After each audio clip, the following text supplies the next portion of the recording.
बोल गुरुदेव भगवान की जय। प्यारे कृष्ण कन्हैया लाल की जय। पद्म पुराण पहला खंड सृष्टि खंड। मरुदगणों की उत्पत्ति, भिन्न भिन्न समुदाय के राजाओं तथा 14 मनवंतरों का वर्णन।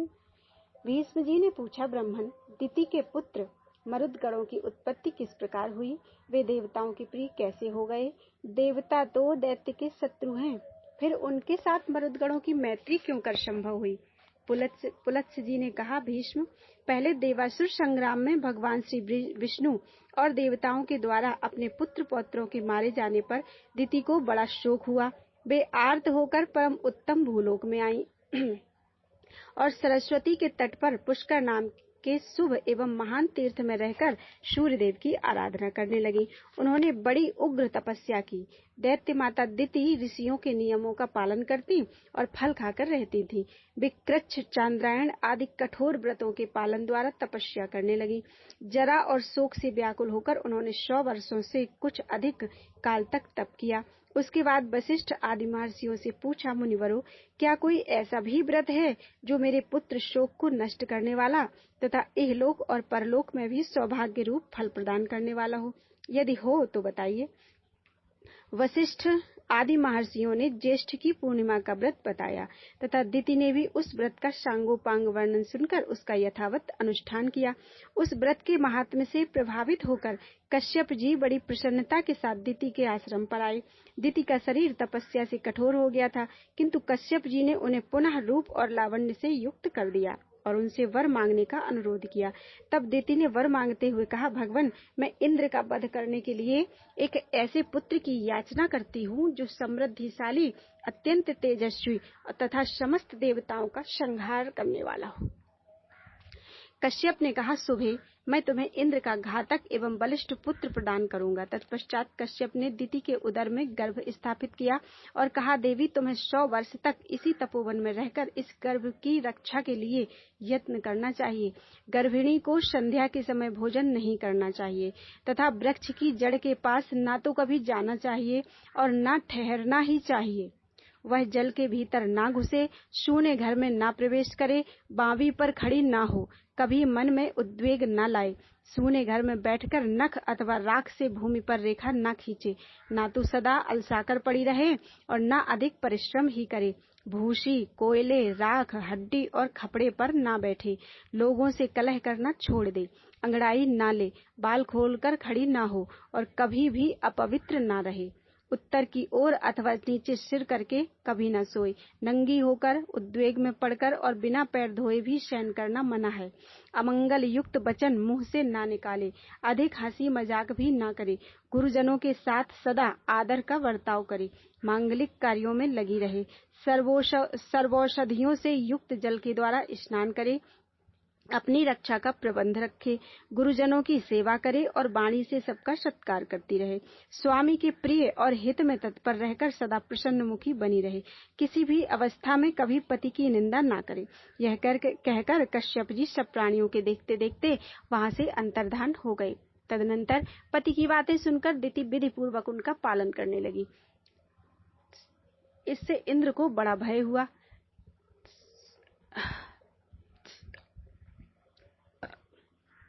वे देवलोक छोड़कर दिति के पास आए और उनकी सेवा की इच्छा से वहां रहने लगे। इंद्र का भाव विपरीत था। वे दिति का छिद्र ढूंढ रहे थे। बाहर से तो उनका मुख प्रसन्न था, किंतु भीतर से वे भय के मारे विकल थे।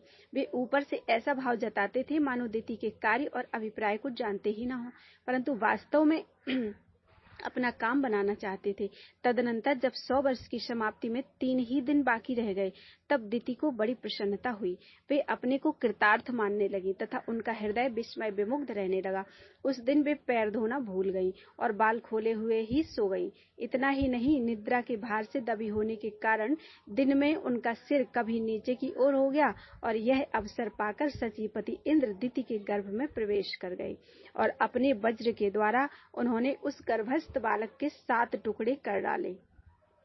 तब वे सातों टुकड़े सूर्य के समान तेजस्वी 7 कुमारों के रूप में परिणत हो गए और रोने लगे। उस समय दानव शत्रु इंद्र ने उन्हें रोने से मना किया तथा पुनः उनमें से एक के 7 टुकड़े कर दिए।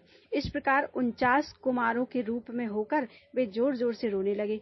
तब इंद्र ने मारुदध्वम मत रो ऐसा कहकर उन्हें बारंबार रोने से रोका और मन ही मन सोचा कि ये बालक धर्म और ब्रह्मा जी के प्रभाव से पुनः जीवित हो गए हैं। इस पुण्य के योग से ही इन्हें जीवन मिला है। ऐसा जानकर वे इस निश्चय पर पहुंचे कि यह पौर्णमासी व्रत का फल है। निश्चय ही इस व्रत का अथवा ब्रह्मा जी की पूजा का यह परिणाम है कि वज्र से मारे जाने पर भी इनका विनाश नहीं हुआ। ये एक से अनेक हो गए, फिर भी उदर की रक्षा हो रही है। इसमें संदेह नहीं कि ये अवध्य हैं, अर्थात इनका वध नहीं किया जा सकता, इसलिए ये देवता हो जाएं। जब ये रो रहे थे उस समय मैंने इन गर्भ के बालकों को माँ रुदह कहकर चुप कराया है, इसलिए ये मरुत नाम से प्रसिद्ध होकर कल्याण के भागी बने।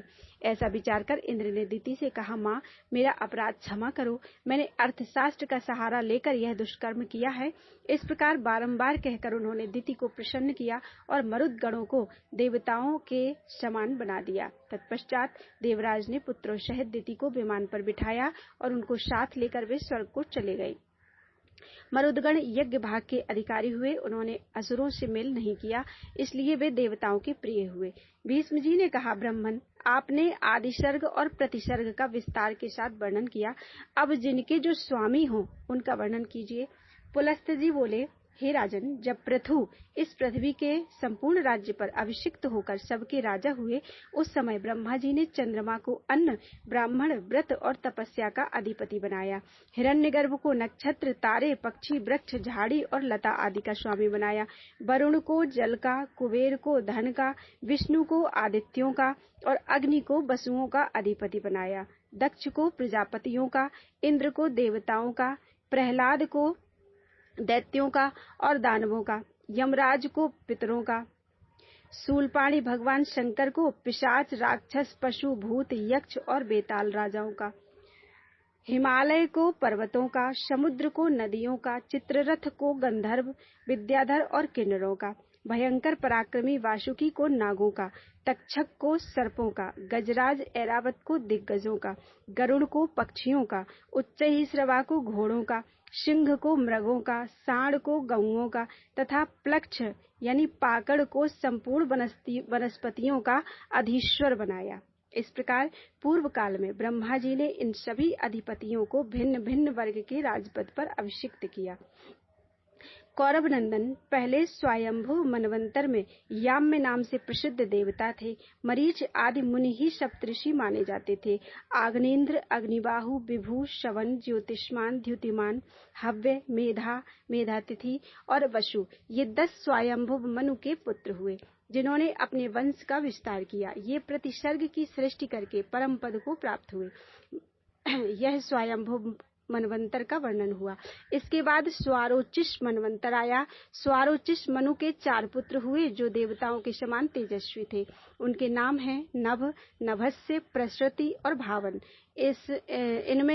इनमें से भावन अपनी कीर्ति का विस्तार करने वाला था। दत्तात्रेय, अत्रि, च्यवन, स्तंभ, प्राण, कश्यप तथा बृहस्पति ये 7 सप्तऋषि हुए। उस समय तुषित नाम के देवता थे। हवीन्द्र, सुकृत, मूर्ति, आप और ज्योतिरथ ये वशिष्ठ के 5 पुत्र ही स्वारोचिष मनवंतर में प्रजापति थे। यह द्वितीय मनवंतर का वर्णन हुआ। इसके बाद औत्तम मनवंतर का वर्णन करूंगा। तीसरे मनु का नाम था औत्तमी। उन्होंने 10 पुत्र उत्पन्न किए, जिनके नाम हैं ईश, ऊर्ज, तनूज, सुचि, शुक्र, मधु, माधव, नभस्य, नभ तथा सह। इनमें सह सबसे छोटा था। ये सब के सब उदार और यशस्वी थे। उस समय भानुसंज्ञक देवता और ऊर्ज नाम के सप्तऋषि थे।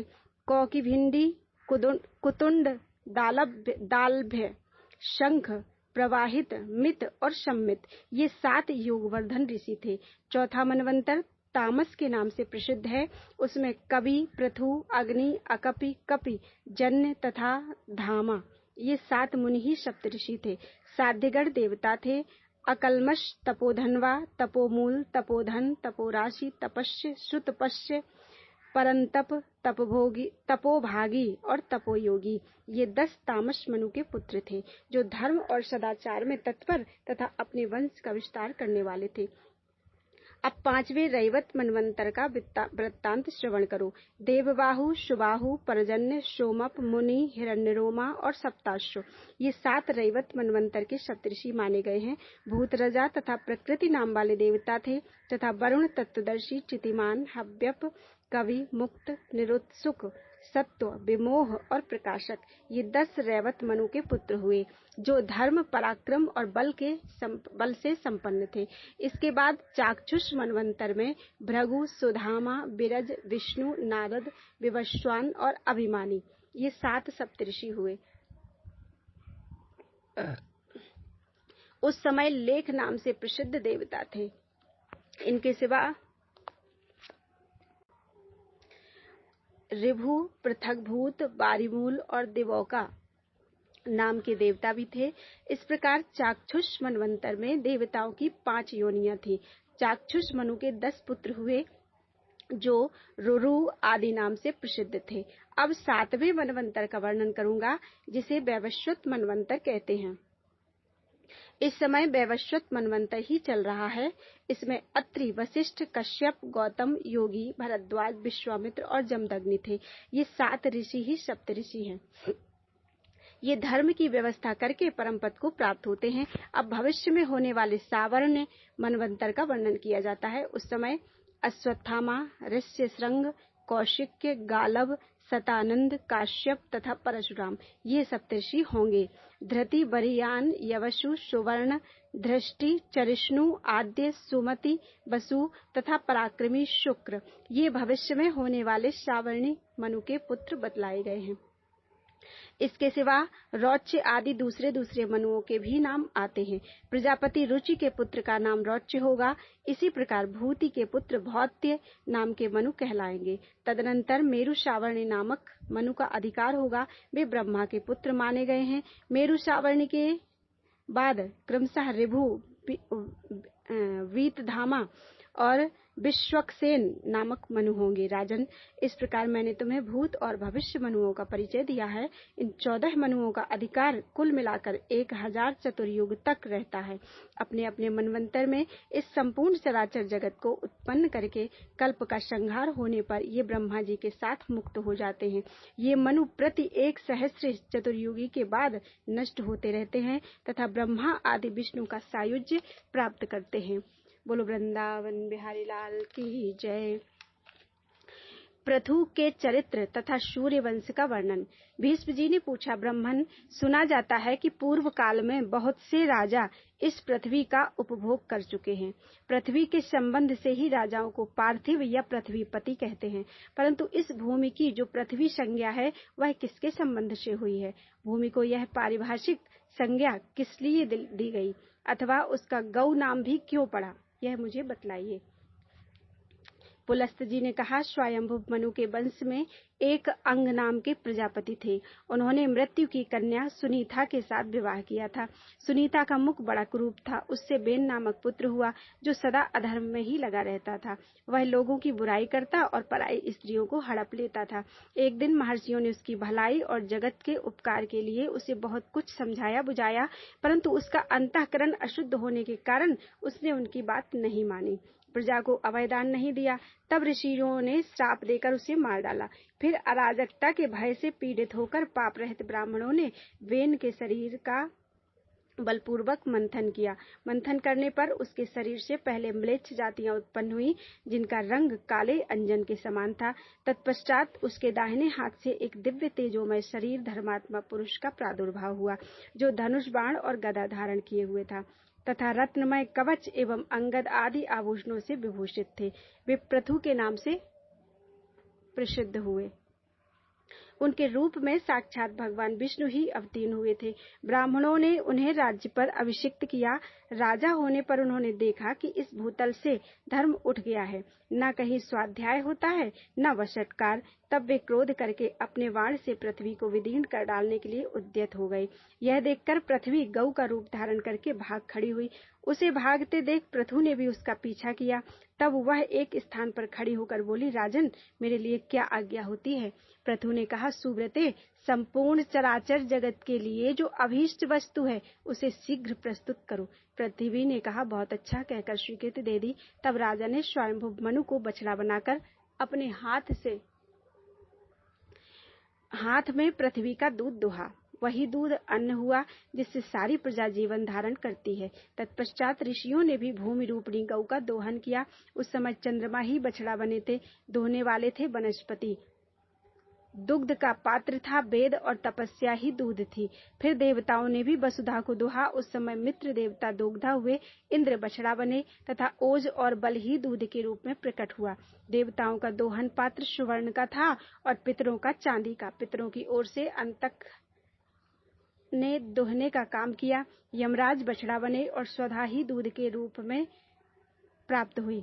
नागों ने तूबी को पात्र बनाया और तक्षक को बछड़ा। धृतराष्ट्र नामक नाग ने दोग्धा बनकर विषरूपी दुग्ध का दोहन किया। असुरों ने लोहे के बर्तन में इस पृथ्वी से माया रूप दूध दुहा। उस समय प्रहलाद कुमार विरोचन बछड़ा बने थे और त्रिमूर्धा ने दोहने का काम किया था। यक्ष अंतर्धान होने की विद्या प्राप्त करना चाहते थे, इसलिए उन्होंने कुबेर को बछड़ा बनाकर कच्चे बर्तन में उस अंतर्धान विद्या को वसुधा से दुग्ध के रूप में दुहा। गंधर्वों और अप्सराओं ने चित्ररथ को बछड़ा बनाकर कमल के पत्ते में पृथ्वी से सुगंधों का दोहन किया। उनकी ओर से अथर्ववेद के परगामी विद्वान सुरुचि ने दूध दोहने का कार्य किया था। इस प्रकार दूसरे लोगों ने भी अपनी अपनी रुचि के अनुसार पृथ्वी से आयु, धन, सुख का दोहन किया। पृथु के शासन काल में कोई भी मनुष्य न दरिद्र था, न रोगी, न निर्धन, न पापी, और न कोई उपद्रव था, न पीड़ा थी। सब सदा प्रसन्न रहते थे, किसी को दुख या शोक नहीं था। महाबली पृथु ने लोगों को हित की इच्छा से अपने धनुष की नोक से बड़े बड़े पर्वतों को उखाड़कर हटा दिया और पृथ्वी को समतल बनाया। पृथु के राज्य में गांव बसाने या किला बनवाने की आवश्यकता नहीं थी। किसी को शस्त्र धारण करने का भी कोई प्रयोजन नहीं था। मनुष्यों को विनाश और वैषम्य का दुख नहीं देखना पड़ता था। अर्थशास्त्र में किसी का आदर नहीं था। सब लोग धर्म में ही संलग्न रहते थे। अर्थशास्त्र में किसी का आदर नहीं था, इसका मतलब धन में किसी को प्रेम नहीं था। तब सब लोग धर्म में ही संलग्न रहते थे। इस प्रकार मैंने तुमसे पृथ्वी के दोहन पात्रों का वर्णन किया तथा जैसा जैसा दूध दुहा गया था वह भी बता दिया। राजा पृथु बड़े विज्ञ थे। जिनकी जैसी रुचि थी उसी के अनुसार उन्होंने सबको दूध प्रदान किया। यह प्रसंग यज्ञ और श्राद्ध सभी अवसरों पर सुनाने के योग्य है, इसे मैंने तुम्हें सुना दिया। यह भूमि धर्मात्मा पृथु की कन्या मानी गई। इसी से विद्वान पुरुष पृथ्वी कहकर इसको स्तुति करते हैं। भीष्म जी ने कहा, ब्रह्मन, आप तत्व के ज्ञाता हैं। अब क्रमशः सूर्यवंश और चंद्रवंश का पूरा पूरा यथार्थ वर्णन कीजिए। पुलस्त्य जी ने कहा, राजन, पूर्व काल में कश्यप जी से अदिति के गर्भ से विवस्वान नामक पुत्र हुआ। विवस्वान के 3 स्त्रियां थी, संज्ञा, राज्ञी और प्रभा। राज्ञी ने रैवत नामक पुत्र उत्पन्न किया। प्रभा से प्रभात की उत्पत्ति हुई। संज्ञा विश्वकर्मा की पुत्री थी, उसने वैवस्वत मनु को जन्म दिया। कुछ काल पश्चात संज्ञा के गर्भ से यम और यमुना नामक 2 जुड़वा संतानें पैदा हुईं। तदनंतर वह विवस्वान सूर्य के तेजोमय स्वरूप को न सह सकी, अतः उसने अपने शरीर से अपने ही समान रूप वाली एक नारी को प्रकट किया। उसका नाम छाया हुआ। छाया सामने खड़ी होकर बोली, देवी, मेरे लिए क्या आज्ञा है? संज्ञा ने कहा, छाया, तुम मेरे स्वामी की सेवा करो, साथ ही मेरे बच्चों का भी माता की भांति स्नेहपूर्वक पालन करना। तथास्तु कहकर छाया भगवान सूर्य के पास गई। वह उनसे अपनी कामना पूर्ण करना चाहती थी। सूर्य ने भी यह समझकर कि यह उत्तम व्रत का पालन करने वाली संज्ञा ही है, बड़े आदर के साथ उसकी कामना की। छाया ने सूर्य से सावर्ण मनु को उत्पन्न किया। उनका वर्ण भी वैवस्वत मनु के समान होने के कारण उनका नाम सावर्ण मनु पड़ गया। तत्पश्चात भगवान भास्कर ने छाया छाया के गर्भ से क्रमशः शनैश्चर नामक पुत्र तथा तपती और विष्टि नाम की कन्या को जन्म दिया। एक समय महायशस्वी यमराज वैराग्य के कारण पुष्कर तीर्थ में गए और वहां फल, फेन एवं वायु का आहार करते हुए कठोर तपस्या करने लगे। उन्होंने 100 वर्षों तक तपस्या के द्वारा ब्रह्मा जी की आराधना की। उनके तप के प्रभाव से देवेश्वर ब्रह्मा जी संतुष्ट हो गए। तब यमराज ने उनसे लोकपाल का पद, अक्षय पितृलोक का राज्य तथा धर्म अधर्ममय जगत की देखरेख का अधिकार मांगा। धर्माधर्ममय, इस प्रकार उन्हें ब्रह्मा जी से लोकपाल पदवी प्राप्त हुई। साथ ही उन्हें पितृलोक का राज्य और धर्माधर्म के निर्णय का अधिकार भी मिल गया। छाया के पुत्र शनैश्चर भी तप के प्रभाव से ग्रहों की समानता को प्राप्त हुए। यमुना और तपती ये दोनों सूर्य कन्याएं नदी हो गईं। विष्टि का स्वरूप बड़ा भयंकर था, वह काल रूप से स्थित हुई। वैवस्वत मनु के 10 महाबली पुत्र हुए, उन सब में इल ज्येष्ठ थे। शेष पुत्रों के नाम इस प्रकार हैं: इक्ष्वाकु, कुशनाभ, अरिष्ट, धृष्ट, नरस्यंत, करुष, महाबली, शर्याति, प्रसद्र तथा नाभाग। ये सभी दिव्य मनुष्य थे। राजा मनु अपने ज्येष्ठ और धर्मात्मा पुत्र इल को राज्य पर अभिषिक्त करके स्वयं पुष्कर के तपोवन में तपस्या करने के लिए चले गए। तदनंतर उनकी तपस्या को सफल करने के लिए वरदाता ब्रह्मा जी आए और बोले, मनु तुम्हारा कल्याण हो, तुम अपनी इच्छा के अनुसार वर मांगो। मनु ने कहा, स्वामिन, आपकी कृपा से पृथ्वी के संपूर्ण राजा धर्मपरायण, ऐश्वर्यशाली तथा मेरे अधीन हो। तथास्तु कहकर देवेश्वर ब्रह्मा जी वहीं अंतर्धान हो गए। तदनंतर मनु अपनी राजधानी में आकर पूर्ववत रहने लगे। इसके बाद राजा इल अर्थ सिद्धि के लिए इस भूमंडल पर विचरने लगे। वे संपूर्ण द्वीपों में घूम घूम कर वहां के राजाओं को अपने वश में करते थे। एक दिन प्रतापी इल रथ में बैठकर भगवान शंकर के महान उपवन में गए, जो कल्प वृक्ष की लताओं से व्याप्त एवं सरवण के नाम से प्रसिद्ध था। उसमें देवादिदेव चंद्रार्ध शेखर भगवान शिव पार्वती के साथ क्रीड़ा करते थे। पूर्व काल में महादेव जी ने उमा के साथ सरवण के भीतर प्रतिज्ञा पूर्वक यह बात कही थी कि पुरुष नामधारी जो कोई भी जीव हमारे वन में आ जाएगा, वह इस 10 योजन के घेरे में पैर रखते ही स्त्री रूप हो जाएगा। राजा इल इस प्रतिज्ञा को नहीं जानते थे, इसलिए सरवण में चले गए। वहां पहुंचने पर वे सहसा स्त्री हो गए तथा उनका घोड़ा भी उसी समय घोड़ी बन गया। राजा के जो पुरुषोचित अंग थे, वे सभी स्त्री के आकार में परिणत हो गए। इससे उन्हें बड़ा आश्चर्य हुआ। अब वे इला नाम की स्त्री थी। इला उस वन में घूमती हुई सोचने लगी, मेरे माता पिता और भ्राता कौन है? वह इसी उधेड़ वन में पड़ी थी। इतने में ही चंद्रमा के पुत्र बुध ने उसे देखा। सुंदरी इला का मन बुध के रूप पर मोहित हो गया। उधर बुध भी उसे देखकर काम पीड़ित हो गए और उसकी प्राप्ति के लिए यत्न करने लगे। उस समय बुध ब्रह्मचारी के वेश में थे। वे वन के बाहर पेड़ों के झुरमुट में छिपकर इला को बुलाने लगी। सुंदरी, इस सांझ का समय बिहार की बेला है जो बीती जा रही है। आओ मेरे घर को लीप पोत कर फूलों से सजा दो।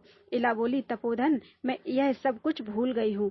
बताओ मैं कौन हूँ, तुम कौन हो, मेरे स्वामी कौन है तथा मेरे कुल का परिचय क्या है? बुध ने कहा, सुंदरी, तुम इला हो, मैं तुम्हें चाहने वाला बुध हूँ। मैंने बहुत विद्या पढ़ी है।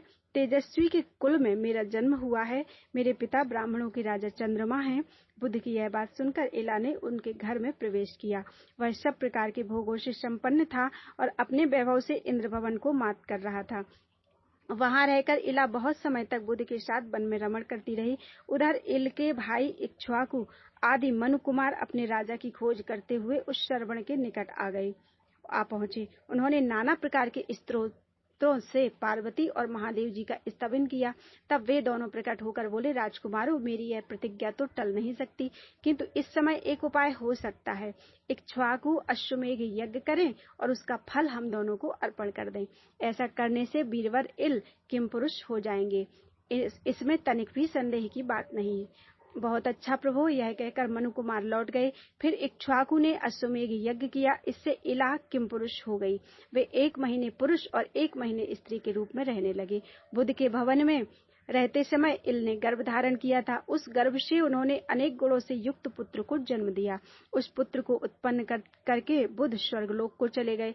वह प्रदेश इल के नाम पर इलाव्रत वर्ष के नाम से प्रसिद्ध हुआ। एल चंद्रमा के वंशज तथा चंद्रवंश का विस्तार करने वाले राजा हुए। इस प्रकार इला कुमार पुरुरवा चंद्रवंश की तथा राजा इक्ष्वाकु सूर्यवंश की वृद्धि करने वाले बताए गए हैं। इल किमपुरुष अवस्था में सुद्युम्न भी कहलाते हैं। तदनंतर सुद्युम्न से 3 पुत्र और हुए जो किसी से परास्त होने वाले नहीं थे। उनके नाम उत्कल, गय तथा हरिताश्व थे। हरिताश्व बड़े पराक्रमी थे। उत्कल की राजधानी उत्कला यानी उड़ीसा हुई और गय की राजधानी गया मानी गई। इसी प्रकार हरिताश्व को कुरु प्रदेश के साथ ही साथ दक्षिण दिशा का राज्य दिया गया। सुद्युम्न अपने पुत्र पुरुरवा को प्रतिष्ठानपुर के राज्य पर अभिषिक्त करके स्वयं दिव्य वर्ष के फलों का उपभोग करने के लिए इलाव्रत वर्ष में चले गए। सुद्युम्न के बाद इक्ष्वाकु ही मनु के सबसे बड़े पुत्र थे। उन्हें मध्य देश का राज्य प्राप्त हुआ। इक्ष्वाकु के 100 पुत्रों में 15 श्रेष्ठ थे। वे मेरु के उत्तरीय प्रदेश में राजा हुए। उनके सिवा 114 पुत्र और हुए जो मेरु के दक्षिणवर्ती देशों के राजा बताए गए हैं। इक्ष्वाकु के ज्येष्ठ पुत्र से कुकुत्सथ नामक पुत्र हुआ। कुकुत्सथ का पुत्र सुयोधन था। सुयोधन का पुत्र पृथु और पृथु का विश्वावसु हुआ। उसका पुत्र आर्द तथा आर्द का पुत्र यौवनाश्व हुआ। यौवनाश्व का पुत्र महापराक्रमी श्रावस्त हुआ, जिसने अंग देश में श्रावस्ती नाम की पुरी बसाई। श्रावस्त से बृहदश्व और बृहदश्व से कुबलाश्व का जन्म हुआ। कुबलाश्व धुंधु नामक दैत्य का विनाश करके धुंधुमार के नाम से विख्यात हुए। उनके 3 पुत्र हुए, दृढ़ाश्व, दंड तथा कपिलाश्व। धुंधु कुमार के पुत्रों में प्रतापी कपिलाश्व अधिक प्रसिद्ध हुए। दृढ़ाश्व का प्रमोद और प्रमोद का पुत्र हर्यश्व, हर्यश्व से निकुंभ और निकुंभ से सहंताश्व का जन्म हुआ। सहंताश्व से के 2 पुत्र हुए, अकृताश्व तथा रणाश्व। रणाश्व के पुत्र यौवनाश्व और यौवनाश्व के मानधाता थे। मानधाता के 3 पुत्र हुए, पुरुकुत्स, धर्मसेतु तथा मुचकुंद। इनमें मुचकुंद की ख्याति विशेष थी। वे इंद्र के मित्र और प्रतापी राजा थे। पुरुकुत्स का पुत्र शंभूत था, जिसका विवाह नर्मदा के साथ हुआ। शंभूत से संभूति और संभूति से त्रिधनवा का जन्म हुआ। त्रिधनवा का पुत्र त्रैधारुण नाम से विख्यात हुआ। उसके पुत्र का नाम सत्यव्रत था। उससे सत्यरथ का जन्म हुआ। सत्यरथ के पुत्र हरिश्चंद्र थे। हरिश्चंद्र से रोहित हुआ। रोहित से ब्रक और ब्रक के से बाहु की उत्पत्ति हुई। बाहु के पुत्र परम धर्मात्मा राजा सगर हुए। सगर की 2 स्त्रियां थी, प्रभा और भानुमति। इन दोनों ने पुत्र की इच्छा से और्व नामक अग्नि की आराधना की। इससे संतुष्ट होकर और्व ने उन दोनों को इच्छानुसार वरदान देते हुए कहा, एक रानी 60,000 पुत्र पा सकती है और दूसरी को एक ही पुत्र मिलेगा जो वंश की रक्षा करने वाला होगा। प्रभा ने बहुत से पुत्रों को लेना स्वीकार किया तथा भानुमति को एक ही पुत्र असमंजस की प्राप्ति हुई।